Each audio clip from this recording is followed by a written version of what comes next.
Que el Señor nos bendiga esta tarde, ¿no? Queremos dar la bienvenida a Patricia, que está con nosotros. Hoy queremos que el Señor bendiga su vida. Demos un gran aplauso a nuestra amiga. Que el Señor le edifique, le bendiga. Es un privilegio, una bendición tenerle con nosotros. Quisiera pedir por favor que mientras tanto abra su Biblia en el libro de Hechos de los Apóstoles. Hoy quisiera terminar con la serie de sermones que estamos predicando acerca de una iglesia que se prepara para el crecimiento. Libro de los Hechos de los Apóstoles.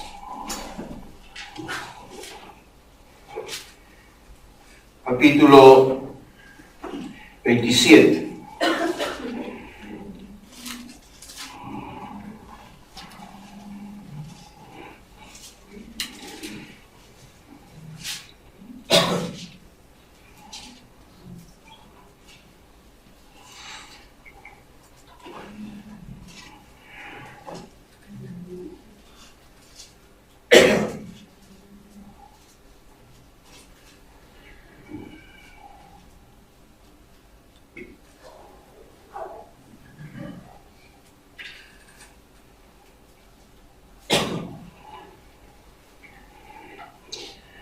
Capítulo 27 del libro de Hechos, versículo 13.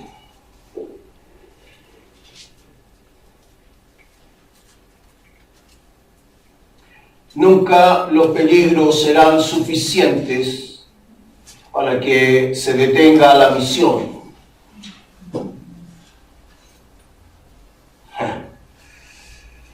Sí, así se llama el sermón. Nunca los peligros serán suficientes para detener la misión. Leamos allí la palabra del Señor. Y soplando una brisa del sur, a propósito, esta es una gran lección sobre navegación. Yo no sé si esto lo dictó Pablo, el apóstol, o lo escribió Lucas, el médico. Ninguno de los dos era marino, pero el relato es increíble. Se aprende mucho sobre navegación aquí. Dice, y soplando una brisa del sur, pareciéndoles que ya tenían lo que deseaban, levaron anclas e iban costeando Creta. Pero no mucho después dio contra la nave un viento huracanado llamado Euroclidón. Y siendo arrebatada la nave y no pudiendo poner proa al viento, nos abandonamos a él y nos dejamos llevar. Y habiendo corrido a sotavento de una pequeña isla llamada Clauda, con dificultad pudimos recoger el esquife. Y una vez subido a bordo, usaron de refuerzo para ceñir la nave, y teniendo temor de dar en la sirte, arriaron las velas y quedaron a la deriva. Pero siendo combatidos por una furiosa tempestad, al siguiente día empezaron a aligerar. Y al tercer día, con nuestras propias manos arrojamos los aparejos de la nave, y no apareciendo ni sol ni estrellas por muchos días, y acosados por una tempestad no pequeña, ya habíamos perdido toda esperanza de salvarnos. Entonces Pablo, como hacía ya mucho que no comíamos, puesto en pie en medio de ellos, dijo: había sido por cierto conveniente, oh varones, haberme oído, y no zarpar de Creta tan solo para recibir este perjuicio y pérdida. Pero ahora os exhorto a tener buen ánimo, pues no habrá ninguna pérdida de vida entre vosotros, sino solamente de la nave. Porque esta noche ha estado conmigo el ángel del Dios de quien soy y a quien sirvo, diciendo: Pablo, no temas, es necesario que compadezcas ante César, y he aquí, Dios te ha concedido todos los que navegan contigo. Señor, te damos muchas gracias por esta tu palabra. de forma muy humilde, Señor, muy sencilla, te pido que me ayude para compartirla, para predicarla a mis hermanos, para compartir esta palabra para la vida de ellos, Señor. De la misma forma que esta palabra ha impactado mi vida, mi corazón, mi realidad, yo quisiera, Señor, que por medio del auxilio de tu Espíritu Santo, esta palabra pueda ser comunicada, Señor, al corazón de ellos. Dios, te ruego que bendiga la vida de cada uno de los que se han dado cita en esta sala hoy, Señor, para alabar, para bendecir tu nombre y para escuchar una palabra, Señor, que les ayude a continuar en su vida. Gracias te doy, Señor, por todo en el nombre de Jesús. Amén. Habíamos quedado en el último sermón cuando la iglesia había llegado a Antioquía de Pisidia, donde por primera vez la iglesia rompe la frontera, los límites, y el evangelio comienza a ser predicado a los gentiles. Hasta entonces la iglesia solo había sido comunicadora del mensaje entre los judíos. Han transcurrido mucho tiempo, han pasado años de trabajo, de esfuerzo, ya estamos en los últimos capítulos, hermanos, del libro de Hechos, y me interesó mucho esto porque en estos últimos capítulos está relatada la odisea, el sufrimiento, la angustia, yo diría que uno de los momentos más agotadores, angustiantes de la vida de un hombre de Dios como fue el apóstol Pablo. Es interesante, y yo quisiera a través de este sermón, hermanos, de esta porción de la Escritura, poder compartir con ustedes un mensaje que ojalá aliente nuestra vida, ojalá nos ayude a comprender, hermanos, que probablemente tengamos que pasar por dificultades. Ojalá podamos comprender a través de este mensaje que la vida de una iglesia que quiere crecer, de una iglesia que quiere compartir este mensaje a otro, como lo hemos estado haciendo, una iglesia que quiere llegar a otras personas con el Evangelio de Cristo, va a enfrentar problemas, dificultades, pero tenemos que atrevernos. El pasaje está centrado en un momento de la historia del apóstol Pablo tremendamente crítica. Pablo ha decidido ir a Jerusalén. Ha decidido ir allá porque ya hacía tiempo que no adoraba en el templo, y Pablo era un judío de familia, era un hombre que toda la vida, cada año había subido al templo a adorar, echaba de menos el culto en el templo y decidió ese año ir a Jerusalén. Además, Pablo necesitaba ir a Jerusalén porque tenía que supervisar cómo había sido entregada la colecta que se había hecho para la gente en Jerusalén que estaba viviendo hambre, que estaba pasando un momento crítico. Las iglesias de Asia, ¿cierto?, habían hecho ofrendas para ayudar a los de Jerusalén. Pablo las había enviado con Tito y ahora quería saber cómo se habían repartido las ofrendas, y esos dos motivos lo llevaron a Pablo hasta Jerusalén. Pero cuando estaba en Jerusalén, los fariseos, saduceos y los principales sacerdotes encontraron que era la oportunidad de tomar a Pablo, apresarlo y ojalá matarlo. Pablo, para los escribas, los fariseos, era un traidor. Porque recuerden que Pablo había sido fariseo, había pertenecido a la élite religiosa de los judíos, pero ahora había dejado el judaísmo y se había convertido al cristianismo. Entonces, para ellos, para los líderes de la religión judía, Pablo se convierte en un traidor y hay que matarlo. Y eso es lo que están haciendo. Lo agarran en el templo y dice el tribuno, el señor que está encargado de la vigilancia y del orden en el templo, porque el templo es un edificio gigante, hermano. El templo judío de la época de Pablo era un edificio gigantesco, con cientos de habitaciones, con 3 patios gigantes, con murallas, con torres. Incluso dentro del templo había un sector que estaba destinado a un grupo de soldados romanos que resguardaban el orden en el templo, que se llamaba la Guardia Antonia, y estaba dentro de las instalaciones del templo. O sea, esto era una cosa apoteósica. Los fariseos agarran a Pablo y lo quieren despedazar ahí mismo. Entonces el tribuno lo agarra y trata de salvarlo y llama a la Guardia Antonia. Yo me imagino, no sé, con un pito, no sé cómo sea. Ahora es con pito y de verde, pero en ese tiempo debe haber sido de otra forma. La cosa es que llamaron a los soldados y salvaron a Pablo. Lo metieron en una celda, en un refugio militar, para que no lo despedazaran. Allí estuvo 2 noches. Y a la segunda noche, hermano, se le aparece el Señor. Porque el Señor siempre se aparece en momentos difíciles de nuestra vida. Es como medio inoportuno el Señor. ¿Le ha pasado? ¿Ha sentido eso? Que cuando usted menos quiere, el Señor le dice, mira, ahora anda donde el vecino, anda donde tu familiar, donde tu mamá, donde tu papá, y comienza a hablar del Evangelio. Cuando menos queremos hablar de Cristo es cuando Él nos empuja a hablar de Cristo. En el momento menos propicio de la vida de Pablo, el Señor se aparece y le dice, Pablo, así como has sido testigo en Jerusalén del Evangelio, ahora quiero que testifiques en Roma. El Evangelio a duras penas estaba siendo conocido en Asia Menor. Hasta la cuenca del mar Egeo se conocía del Evangelio. Pero en Roma aún el Evangelio no era una cosa fuerte. Y Dios escoge a Pablo para que lleve el Evangelio hasta Roma. El problema es que el Señor no le dijo lo que eso iba a significar. Y yo quisiera un poco recorrer con ustedes toda la odisea, toda la dificultad.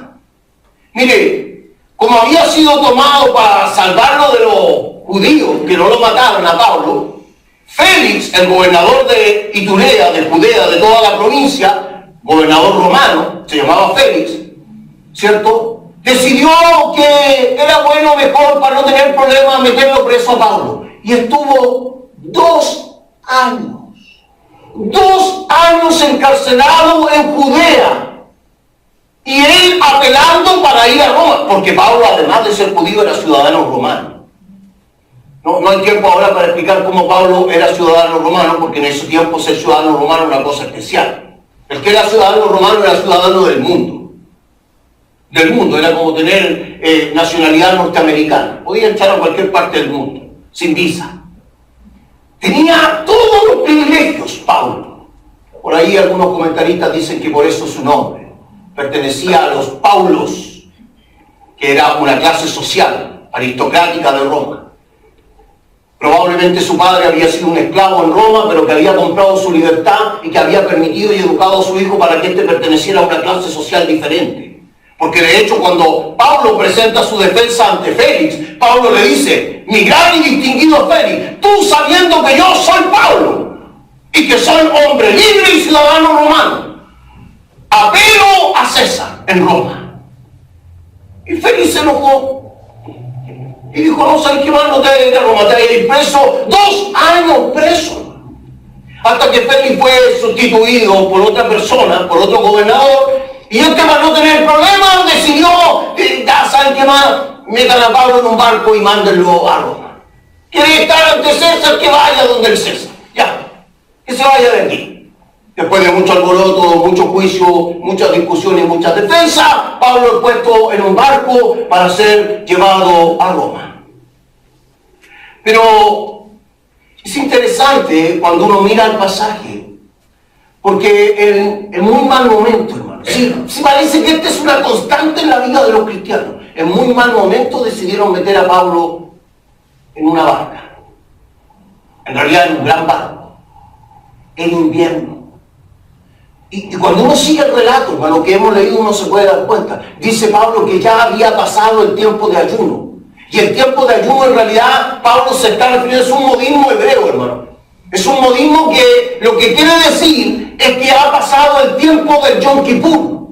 Es decir, el día de expiación, que siempre cae más o menos en la misma fecha en el calendario judío, y según el calendario judío, había caído un 5 de marzo, ¿cierto? Lo que significaba que entonces habían entrado en el invierno. Y en tiempos de invierno, en los años en que vivió Pablo y que le ocurrió esto, que fue como en el 57, no se podía navegar. Porque los vientos huracanados, las tormentas, el oleaje del mar frente al Peloponeso, a la cuenca del mar Egeo, eran horribles. De hecho, se suspendía todo tipo de navegación. Pero ahora se les ocurrió hoy, llevaron a Pablo y el centurión puso a Pablo en el barco y se fue. Y dice que ellos salieron, ¿cierto? Yo no sé si podemos poner el mapa. Yo quiero que tomemos esta clase de navegación, nos va a servir. Mire, aquí, tengo que decirlo, hermano, la secretaria de nuestra iglesia me ha dicho 20.000 veces que use un puntero electrónico, pero tengo que empezar por aprender a usarlo. Aquí estaba Pablo. Fue llevado hasta Cesarea de Filipo para ser encarcelado 2 años, y desde Cesarea de Filipo navegaron hasta Sidón, y desde Sidón navegaron por detrás de la isla de Chipre para llegar a la pequeña puerto de Mira. Todo esto, dice Pablo, que lo hicieron a sotavento. ¿Cuántos saben lo que es sotavento? No se han hecho a la mano ustedes, por favor. A sotavento, hermano, es cuando una embarcación comienza a usar las corrientes frías que están por la orilla de la costa para poder avanzar y evitar los vientos que vienen desde el interior del mar. A sotavento es decir, resguardado por la costa, porque el viento al chocar contra las paredes, en la costa que estamos mencionando aquí, son grandes riscos de una piedra de color blanco, es un lugar de casi como un mármol. Y el viento al chocar allí hace una bonanza, una calma, entonces las embarcaciones se meten entre esa calma del viento y la orilla. Es muy peligroso navegar a sotavento, porque la embarcación puede dar en un risco, en una piedra, y se acaba la navegación. Entonces lo que está diciendo Pablo es que corremos el riesgo. ¿Ustedes saben quién escribió el libro de Hechos?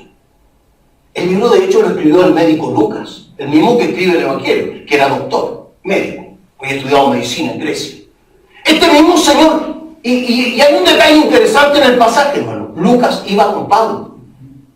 A Lucas lo metieron en el barco junto con Pablo porque Lucas había dicho que era el médico personal de este señor. Y como este señor era un señor de alta alcurnia, de buena clase, pertenecía a la creen de ese entonces, ¿cierto? Entonces podía tener su médico personal. Imagínense el pobre Lucas. Yo creo que en la mitad del viaje le dieron ganas de devolverse, hermano, porque...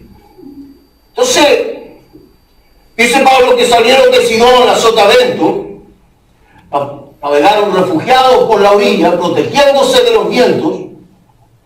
Era ya pasado el tiempo de Yom Kippur, ¿cierto? Era invierno, la ruta de navegación cerrada. Ahora, Pablo los había advertido que no salieran. Oiga, ya había estado 3 veces de náufrago. Ya Pablo había estado 3 veces en barcos que se hundían en alta mar. Salvado arriba de un barril, de una tabla, hermano. A duras penas llegando a la costa. Entonces, oiga, después de 3 veces de saber cómo estas cosas se hunden, yo me imagino que cualquiera se convierte en capitán, pues, hermano. No, dijo Pablo, con este invierno, con estos vientos, con este oleaje, no vayamos. Esperemos, yo no tengo ningún apuro de hablar con César. Puedo esperar hasta el verano. Pero lo metieron en la barca y se lo llevaron. Dice que al llegar al puerto de Fenice, en Creta, se quedaron allí. Pero llegaron a este lugar, en el sector de Ignido, pero los marineros decidieron venirse hasta la isla de Creta, que está un poco más centrado en el Mediterráneo, en el mar Adriático, un poco más allá hacia alta mar, porque querían avanzar, que querían lograr el viaje lo más rápido posible. El problema que quedarse en Creta, en buenos puertos, era recibir todo el viento, todo la fuerza del viento y del invierno en un lugar que no era seguro. Entonces los marineros dijeron, no, tenemos que salir de Creta, ¿cierto? Y tratar de llegar a Sicilia lo más rápido posible. Al salir de Creta ya la cosa se puso tremendamente difícil. Dice Pablo que en plena tormenta, dice que cuando ellos trataron de salir de Creta, cuando rodearon a sotavento por la orilla de Creta y trataron de desfilar hacia Sicilia, el rumbo directo, lo que pasó, cierto, fue que los agarró el Euroclidón. ¿Y qué es el Euroclidón? No es ningún monstruo marino, hermano, por si acaso. Tranquilo. Esta no es la Odisea de Homero, hermano. Esta es la Odisea de Pablo. El Euroclidón es un viento que nace en tierra. Es una palabra compuesta en realidad entre un término griego que es euro, que significa viento del este, y clidón latino, es un término latino que significa viento del norte. Entonces está ocurriendo aquí que desde el noroeste, ¿cierto?, comienza a soplar un viento huracanado. Yo no sé, seguramente no conocen lo que es un viento huracanado. Un ciclón. No es solo viento que corre a más de 100 kilómetros por hora, sino que es viento que trae agua. Pasa tan rápido que toma el agua del mar y forma una masa pesada que comienza a azotar las embarcaciones hasta hundirlas. Y dice Pablo que cuando ellos trataron de enfilar por la orilla de Creta para ir hacia Sicilia, el viento huracanado del Euroclidón los empujó hacia el centro del mar Mediterráneo. Y dice que en plena tormenta, 14 días, oiga, 14 días de tormenta en alta mar. No había forma de controlar la nave. Dice que cuando el viento los azotó, ellos trataron de poner la proa, ¿cierto?, contra el viento. ¿Cuántos saben aquí lo que es la proa de un barco? ¿Ven? ¿Ah? La proa de un barco es la punta, hermano. La parte delantera de un barco es la proa. En este caso el barco debió haber virado la proa, ¿cierto?, hacia estribor, para haber puesto la punta del barco contra el viento y así ir pasando las olas, pero no alcanzaron. Quedaron de lado. Entonces las olas comenzaron a dar de lado contra el barco, ¿cierto?, para volcarlo, llenos de agua. Entonces el esquife comenzó a estorbar. No era alguien que iba en el barco, hermano. No era un marinero el esquife. No. El esquife es una embarcación pequeña, una lancha, que generalmente va agarrado a una cantidad de nudos distantes del barco, una cantidad de metros, distantes del barco mayor. Se usa para salvataje en caso de un accidente o también para arribar a puerto. La barca se deja del barco en alta mar, se toma esa pequeña embarcación y se va hasta el puerto. Porque los barcos no pueden llegar a puerto por la falta de profundidad. Por lo menos en ese tiempo, ahora no, pero en ese tiempo no se podía. Eso era el esquife, una embarcación pequeña. El problema es que el esquife estaba a estribor, es decir, estaba justo por el lado que pegaba el viento, y el esquife daba contra el barco y podía romperlo, podía causar daño. Entonces lo que había que hacer en medio de una tormenta, y aquí sí que yo sé que todos saben, porque todos han visto ese canal, hermano. Ah, Pesca Milagrosa, ¿han visto esos programas? Miren cómo se sonríe, ven si lo han visto en televisión. Pesca Milagrosa, esos barcos que sacan langostas, ¿cierto?, en un mar donde todo está encrespado y tormenta y lluvia, ¿cierto? Lo mismo. Había que recoger el esquife. Yo sé que usted no estaba parado arriba de un barco, hermano, seguramente. Pero la distancia que hay de donde está al mar son muchos metros. Muchos metros, 20 metros, 25 y hasta 30 metros pueden haber entre el lugar donde usted está y el mar. Y había que recoger el esquife en plena tormenta, con viento, con lluvia, ¿cierto? Y subirlo a la embarcación y amarrarlo firme para que no estorbara. O sea, la odisea era atroz. Dice que cuando lograron esto, ellos estaban ya aquí, hermanos. En este punto, probablemente. Y entonces se dieron cuenta que el viento que soplaba con tal fuerza estaba, porque el barco era un barco a velas, movido por el viento. El barco había tomado una velocidad impresionante por el Euroclidón y estaba yendo en dirección a alta mar, ¿cierto? Pero el problema era que si el barco iba a esa velocidad hacia alta mar, iba a dar en Sirte. Otro problema. ¿Qué es lo que es Sirte? Sirte, hermano, o la Sirte Mayor, son los bancos de arena que hay en el mar Adriático, en medio del mar, hermano, en medio del mar Adriático. Son bancos de arena, grandes cerros, montañas de arena que se forman frente a las costas de África. que es el lado de acá. Aquí todo esto se forman unos grandes cerros de arena, tan grandes que han habido oportunidades donde se ha demostrado que una persona podría pararse y estar sobre su cabeza sobre el mar. Pero la profundidad es tremenda, lo que pasa es que ahí está el cerro de arena. Esos se llaman sirtes. Y si la embarcación a esa velocidad daba contra las sirtes, contra estos bancos de arena, lo probable era que encallara, pero como era arena, esto iba a ceder y la embarcación se iba a volcar y todo se iba a perder. O sea, Pablo se encontraba en una situación tremendamente crítica. Entonces dice que cuando se dieron cuenta que podían dar contra las sirtes, decidieron arriar velas, es decir, soltarlas, bajarlas, impedir que el viento moviera la embarcación, y entonces dice Pablo, quedamos 4 días a la deriva sin ver ni sol ni estrellas. Imagínense, ni sol ni estrellas, todo nublado, día o noche era lo mismo, todo oscuro, nube, lluvia, viento, huracán, tormenta, pérdida, dolor, aflicción, dificultad. Y todo porque Dios le había dicho a Pablo que tendría que ir a Roma para dar testimonio del Evangelio de Cristo. Entonces, yo quisiera, muchas gracias, Anesita, muchas gracias por tu ayuda. Yo quisiera entonces esta tarde destacar solo 3 aspectos. Yo quisiera solo destacar 3 cosas que me llaman profundamente la atención de este pasaje y que quiero compartirlas con ustedes.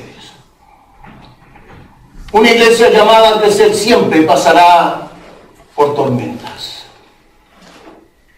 Hay gente, hermano, que busca a Dios. Hay gente que busca a Cristo porque quiere librarse de las dificultades. Y ese es un problema que ha entrado en nuestra sociedad moderna, hermano.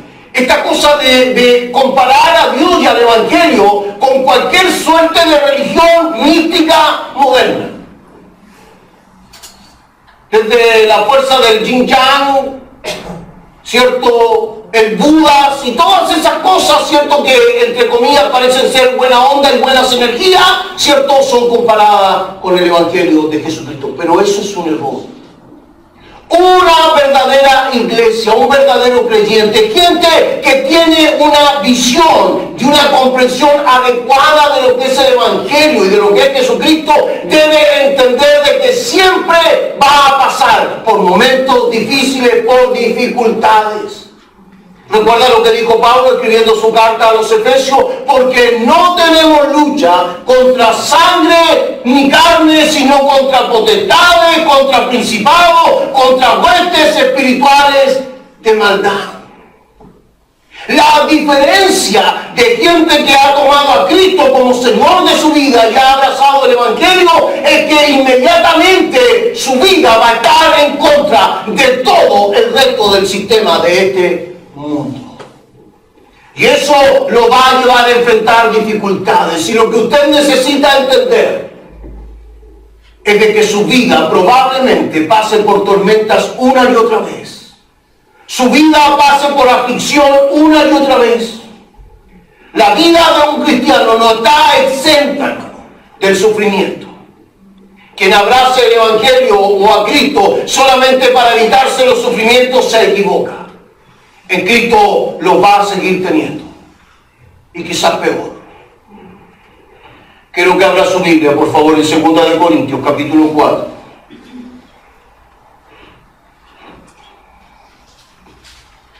Segunda de Corintios, capítulo 4, versículos 7 al 12.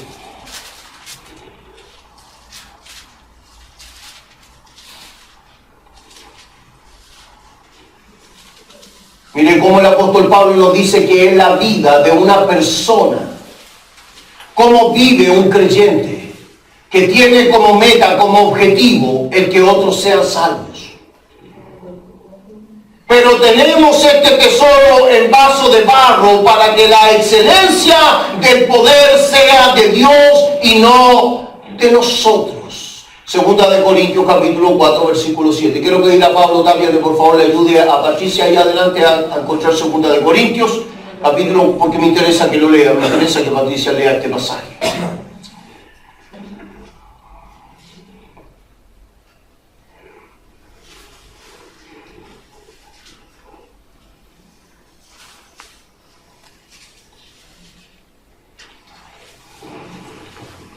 Hace unos días atrás hablé con el chino que me vende comida china. Sí. Bueno, siempre hablo con algún vecino acerca de Cristo en el barrio donde estoy. Y hablé con el chino y le pregunté al chino por qué tiene unas imágenes, el chino le vende incienso y la cosa, tiene todo tiznado el mueble ahí con el incienso que le vende el chino. Y el famoso gato con la mano clara. Entonces le dije qué era. Y me dijo que era protección. Entonces yo miré atrás, porque siempre tiene la reja él con candado, ¿no? En su negocio.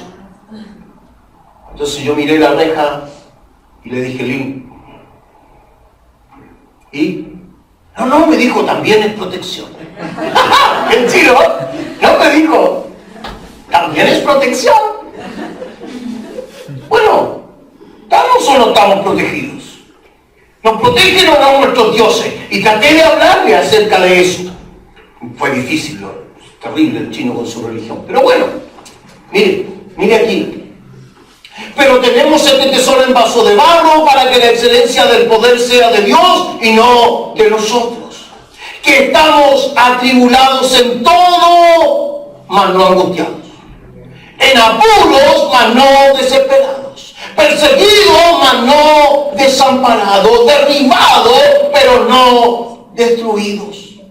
Llevando en el cuerpo siempre, por todas partes, la muerte de Jesús, para que también la vida de Jesús se manifieste en nuestros cuerpos. Porque nosotros que vivimos siempre estamos entregados a muerte por causa de Jesús, para que también la vida de Jesús se manifieste en nuestra carne mortal, de manera que la muerte actúe en nosotros y en vosotros la vida. Para que la vida y la salvación pueda actuar en otras personas, amado hermano, para que la salvación pueda llegar a otros individuos, para que la salvación llegue a nuestros vecinos, para que la salvación llegue a nuestra familia, en nosotros tiene que actuar la muerte, el dolor y el sufrimiento, porque tratar de llevar, y esto es algo que usted tiene que entender, tratar de llevar el evangelio de Cristo en este mundo, en esta transitoriedad, a otras personas, siempre va a significar contrariedad. ¿Lo entiende? Tratar de vivir el evangelio, tratar de llevarlo, tratar de compartirlo, tratar de que otro comprenda lo que es la salvación en Cristo, siempre va a traer a nuestra vida contrariedad. Porque el canuto es fome, porque el canuto es ridículo, porque el canuto cree en un mensaje anticuado, porque el canuto cree en un Jesús que sufrió en una cruz y eso es absurdo, porque el canuto al final termina siendo el mismo fulano que sufre dificultades igual que todo. Entonces a uno lo miran a la cara y le dice, oye, ¿y tu Dios? ¿Le ha pasado? ¿Le ha pasado que cuando usted tiene un problema dice, oye, bueno, ¿y tú no soy canuto? Oye, ¿y tu Dios? Porque no comprenden que para que se manifieste la gloria de Dios en esta transitoriedad de la vida, hasta que Cristo venga, nosotros, sufriendo las mismas penalidades que cualquier otro, tenemos que llevar el evangelio de Cristo. Lo segundo que me gustaría compartir con ustedes es que una iglesia que testifica tendrá que arriar velas muchas veces y dejarse llevar. La vida cristiana, hermano, muchas veces se transforma en incertidumbre. La vida cristiana muchas veces, hermano, se transforma en un caminar casi sin rumbo fijo. Tal como el relato que nos ofrece Lucas al decirnos que en un momento fue tal la tormenta, tan fuerte los vientos, que tuvieron que bajar las velas y dejarse llevar a cualquier parte. Imagínense en medio del mar. Así es la vida de las personas que creemos en Cristo. Muchas veces en nuestra vida vamos a experimentar esta sensación de que nuestra vida pierde el sentido, de que nuestra vida pierde el norte, pierde el objetivo. Es tremenda esa sensación, sentir que nosotros estamos bajo la soberanía de Dios, sentir que amamos a Dios, que le servimos a Dios, pero a veces nuestra vida pierde el sentido. Eso también es parte de lo que nos toca vivir en esta transitoriedad. Es tremendo, hermano. Es tremendo cuando le compartimos un mensaje a nuestro vecino y nuestro vecino se convierte. O cuando le compartimos un sermón un día domingo y es un domingo glorioso. O cuando nos ha tocado ministrar la alabanza y el culto ha estado maravilloso, pero después llegamos a nuestra casa y nos damos cuenta que nuestra realidad sigue allí. Que nuestra dificultad, que nuestro problema, que nuestra adversidad sigue igual. Que seguimos sin pega.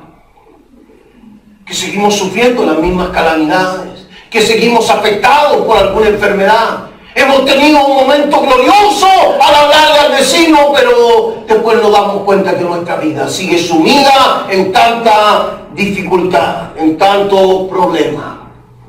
Eso es algo tremendamente doloroso en la vida de un cristiano, pero debemos saber que una iglesia, que un creyente que se anima, que se atreve, que se dispone para predicar a otro, va a vivir momentos como estos. Quiero que vea, por favor, en su Biblia, Primera de Reyes, capítulo 19, verso 4. Es un texto tremendamente conocido. Seguramente más de alguna vez usted lo ha escuchado o alguien se lo ha predicado.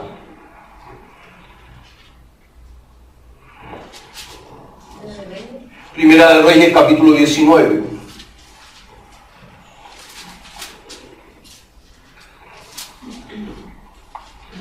Versículo 4. Y él se fue por el desierto, un día de camino, y vino y se sentó debajo de un enebro, y deseando morirse dijo: basta ya, oh Jehová, quítame la vida, pues no soy yo mejor que mi padre. ¿Quién es este? ¿Quién es este que maldice el día en que nació? ¿Quién es este que dice que no es mejor que su padre, que no vale nada, que es un miserable? ¿Quién es? Es el que había hecho llover en tiempos de sequía. Es el que llegó a una ciudad y dijo: oye, ¿qué pasa aquí? No, si ya llevamos como 4 años que no llueve. Ok, Señor Jehová, haz que llueva hoy día. Y cayó agua y llovió. Y eso no es todo. Se metió a la casa de una viuda, de una ciudad llamada Sarepta. Y de repente alguien vino y dijo que el hijo, 8 años, se había muerto. Y este vino y se acostó sobre él y el chico volvió a la vida. Este mismo fulano. Oiga, este mismo fulano fue el que se reunió con los profetas de Baal y los desafió. Profetas de religiones falsas de la época. Y les dijo: mire, vamos a hacer un sacrificio aquí, vamos a poner un pedazo de carne, ¿cierto?, sobre unas piedras, y vamos a pedir que caiga fuego del cielo. Ustedes primero le van a pedir a Baal, al Dios de ustedes. Si cae fuego es porque Baal es de verdad. Y empezaron los profetas de Baal, hermano, a gritar. Nada, incluso se rió de ellos. Dice el relato que les decía: griten más fuerte, a lo mejor Baal está durmiendo. Burló más encima. ¿Ah? Claro, dice el relato que los profetas de Baal comenzaron con cuchillos a cortarse partes de sus cuerpos para que de alguna manera este dolor y sacrificio conmoviera a Baal, pero no pasó nada. Y dice el relato que este señor dijo: traigan agua y pónganla aquí, mojen toda esta cuestión, porque yo ahora voy a pedir al Dios Todopoderoso que caiga fuego. Y dice que clamó a Jehová y cayó fuego del cielo al instante. Y dice que consumió el holocausto, que evaporó el agua, incluso derritió hasta las piedras que estaban puestas para el sacrificio. Este Señor, este gallo todopoderoso, hermano, este es el mismo que dice aquí, se fue de un día de camino, desilusionado, deprimido. No soy yo mejor que mis padres. Hermano, eso es muy frecuente en la vida de un creyente. Eso va a ser una constante en su vida, hermano. Si usted quiere compartir el Evangelio con otro, si usted quiere hablar de Cristo, si usted quiere predicar el Evangelio a otro, esta será una constante en su vida. No tengo tiempo y tampoco quiero gastar estos pocos minutos en contarle cuánto he sufrido por tratar de llevar el Evangelio a otros. Pero de seguro, hermano, que si usted mira su propia vida, se dará cuenta que tratar de vivir este evangelio, que tratar de comunicarlo, que tratar de predicarlo, que tratar de compartirlo, ha traído sobre nuestra vida tantos momentos tristes, frustrantes y dolorosos como estos, en que un día tenemos éxito, una semana, hermano, es gloriosa. Oiga, hay semanas en que andamos pero en las nubes, hermano. Y hay otras semanas terribles, que parece que se abrieron las puertas del infierno, hermano, porque tremenda. Esa es la constante de la vida de una persona que quiere comunicar el Evangelio de Dios. Lo tercero que me gustaría comunicar esta tarde es que una iglesia que quiere cumplir la misión y evangelizar nunca va a estar sola. Una persona, un creyente que quiere comunicar el Evangelio de Cristo nunca va a estar solo. Va a pasar tormenta, va a tener momentos de frustración, va a tener momentos en que va a sentir que su vida no tiene sentido, que no va a ninguna parte, que no está en nada, es verdad, va a tener momentos como eso, pero nunca va a estar solo. Yo me imagino, hermano, pensando en el relato que nos ofrece Lucas, me imagino esos momentos angustiosos, hermano. Piense usted, ¿sabe cuántas personas iban en la embarcación? 276 personas iban en el barco junto con Pablo. Un cargamento de trigo impresionante para Roma, además de un montón de soldados romanos. Debe haber sido un momento de mucha... Seguramente fueron momentos en que Pablo dijo, ¿por qué mejor no me quedé allá en Judea nomás y no le dije nada, que quería hablar con el César? ¿Por qué al Señor se le habrá ocurrido decirme que lleve el Evangelio a Roma? ¿Por qué no eligió a otro? Momentos terribles, momentos angustiosos, pero cuando nos comprometemos a predicar, hermanos, cuando nos comprometemos a predicar el Evangelio a otros, debemos saber que nunca estaremos solos. Pero hay un principio que tenemos que aprender esta tarde. La experiencia de predicar el Evangelio a otros, hermano, no comienza, no inicia en un acto milagroso. Y eso es algo que a los evangélicos nos cuesta aprender. Y yo creo que a los seres humanos en general, hermano. Siempre queremos partir, pero desde lo glorioso. Ojalá abrir la boca y que se conviertan 50 al tiro, hermano. Ojalá comenzar una iglesia y que se llene en el primer año, hermano, no sé, 200 personas, hermano, para no tener problemas, hermano. Ojalá extender las manos y ver milagros. ¿A cuánto les gustaría, hermano? Sí, seamos sinceros. Yo quiero predicar, pastor, yo quiero hablar del Señor, pero me gustaría ver al Señor obrando. La misión, hermano, siempre comienza con un compromiso de fe. La misión siempre va a comenzar con una decisión de trabajo. La misión siempre va a comenzar con la actitud de alguien que entiende que es poseedor de una gran comisión. Jesús dijo, toda potestad me es dada, toda autoridad. Así que vayan y prediquen.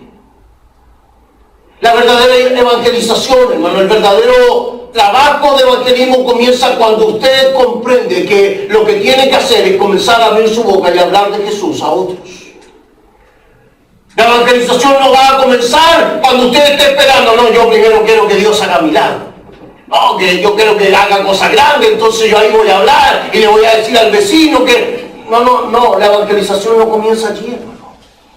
La evangelización comienza primero en nuestra actitud.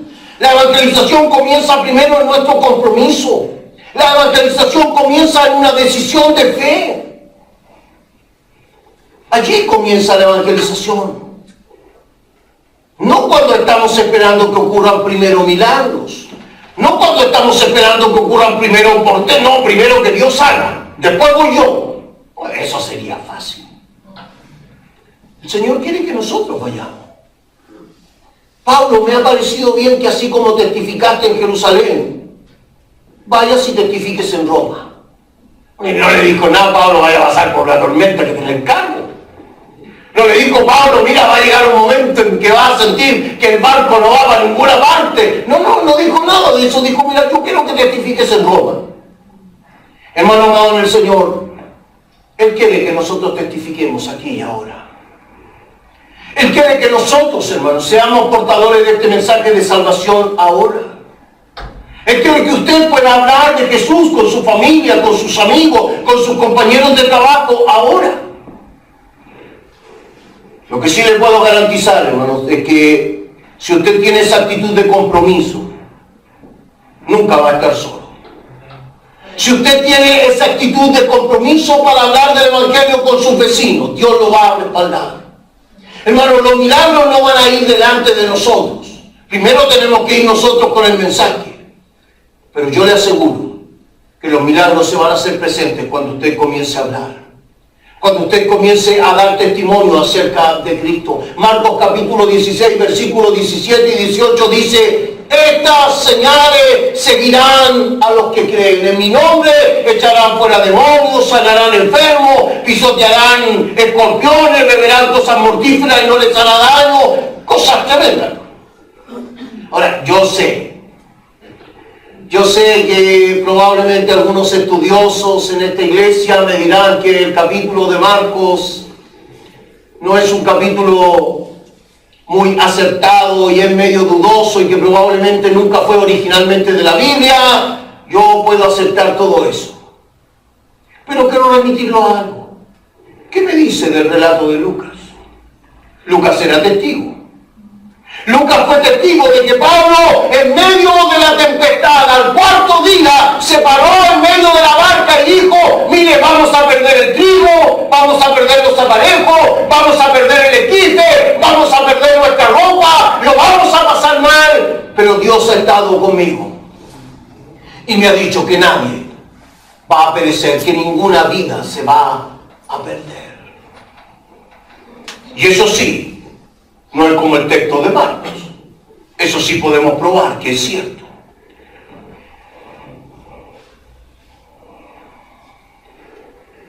Quisiera concluir mi sermón diciéndole que he escuchado a tanta gente diciéndome: pastor, ¿por qué yo nunca he visto un milagro?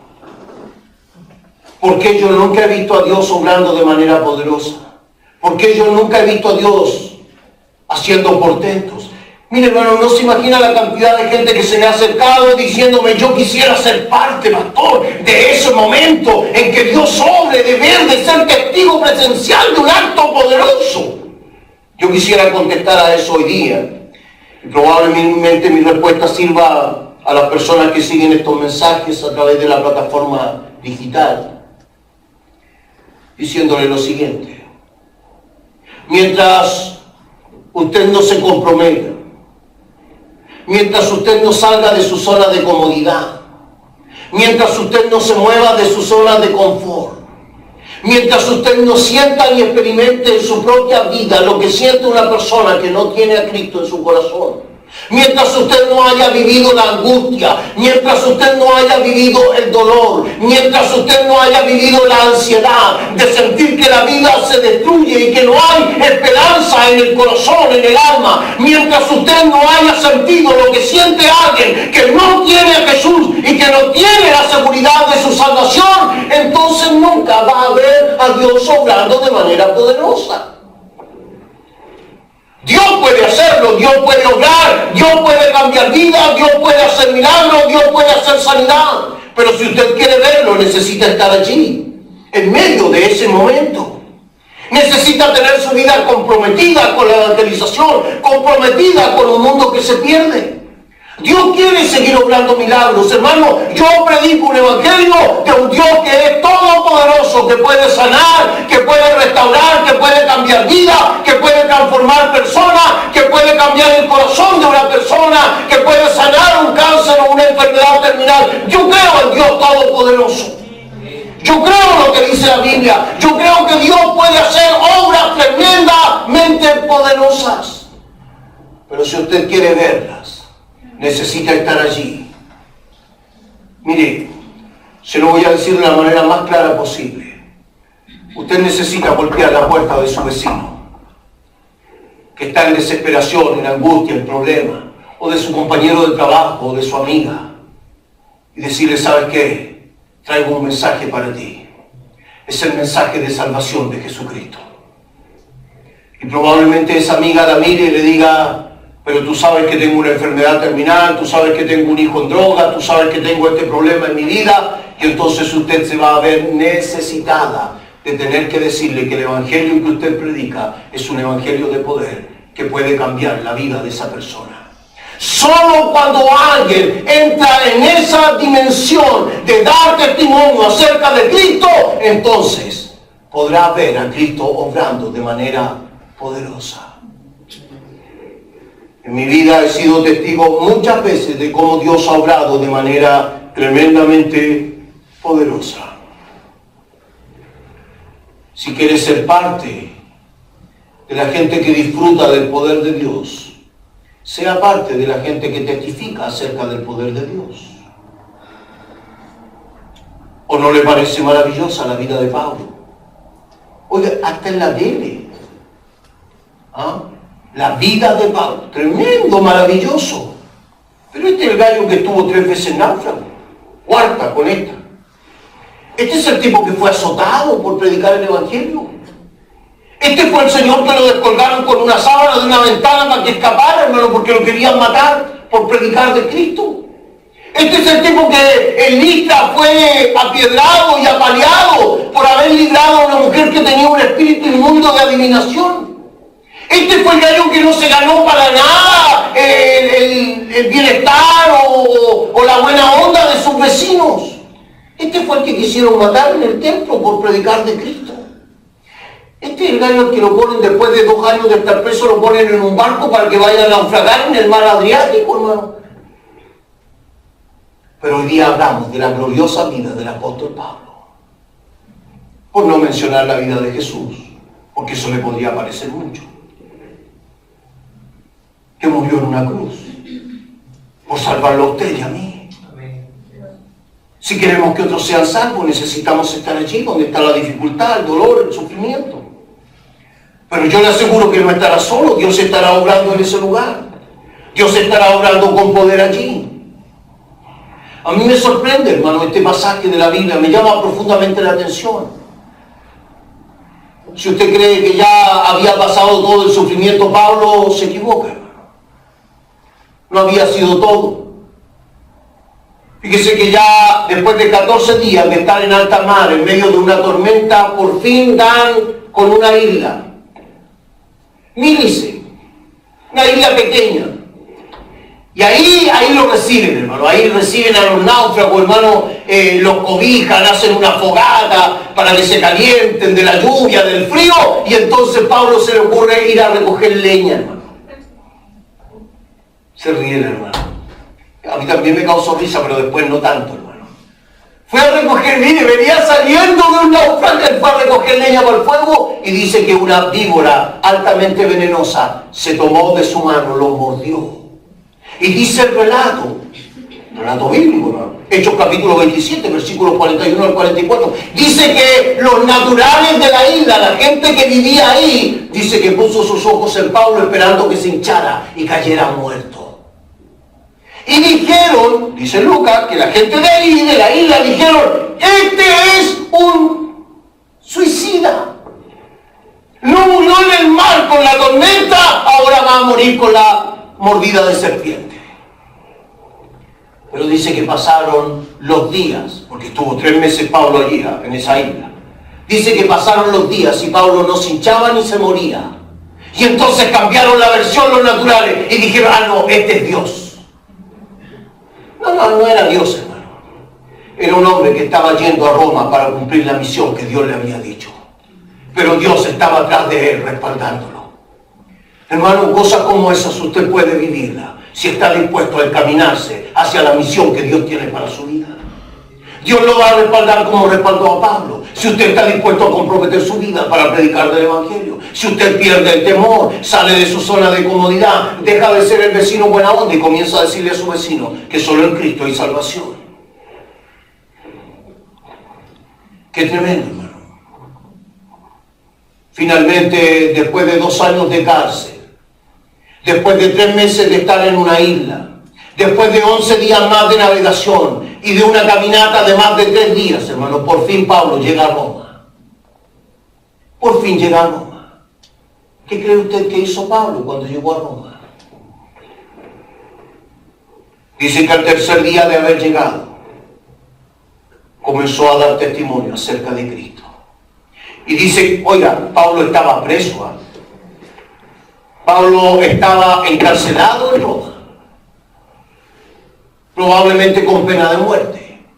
Pero dice que al tercer día comenzó a reunir gente en el lugar que le habían dado para estar, hasta que César lo llamara ante el tribunal.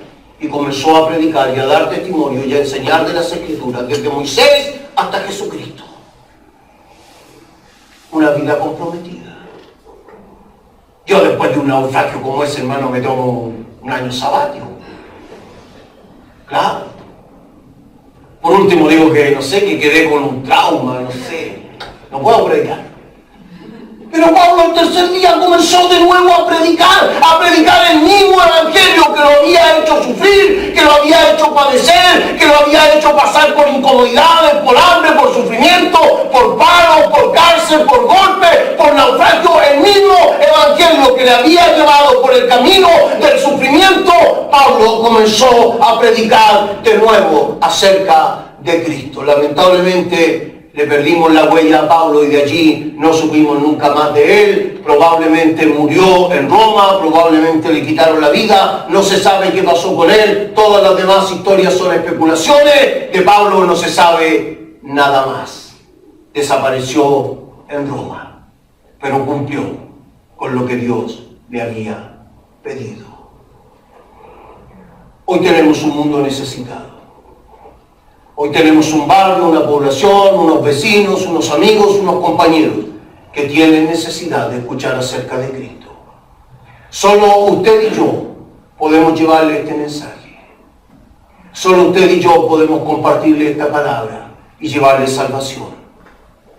Quiero que piense un momento, agache su cabeza, incline su cabeza un momento, por favor, cierre sus ojos para orar y piense un momento en algún amigo, en algún familiar, en algún vecino, padre, madre, hermano, tío, que necesite saber acerca del Evangelio, pero de un Evangelio de verdad. Si tiene alguien en mente, por favor, quiero pedirle esta tarde que ore por esa persona. Que ahora mismo comience a orar por esa persona que tiene en su mente, pidiéndole al Señor que le dé a usted la oportunidad, no importa lo que haya que sufrir o pasar, pero que usted tenga la oportunidad de llegar donde esa persona y predicarle de Cristo para que sea salvo.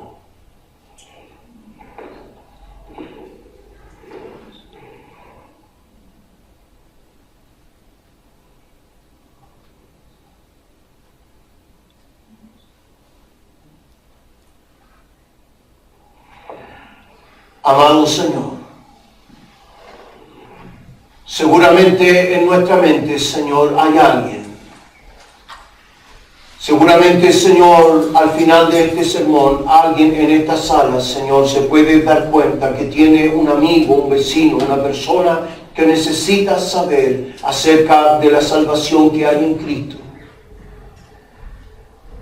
Y probablemente nosotros, Señor, como nos indicaba tu palabra hoy, podemos llevarle este evangelio a pesar de lo que vivimos, a pesar de lo que hayamos pasado, a pesar de lo que ha significado en nuestra vida vivir la vida cristiana, Señor. Lo que nosotros queremos compartir con nuestros amigos, Señor, es tu palabra, es tu mensaje, es tu evangelio, Señor.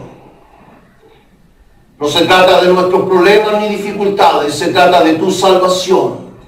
Y es eso de lo que queremos hablarle, Señor, a nuestros amigos.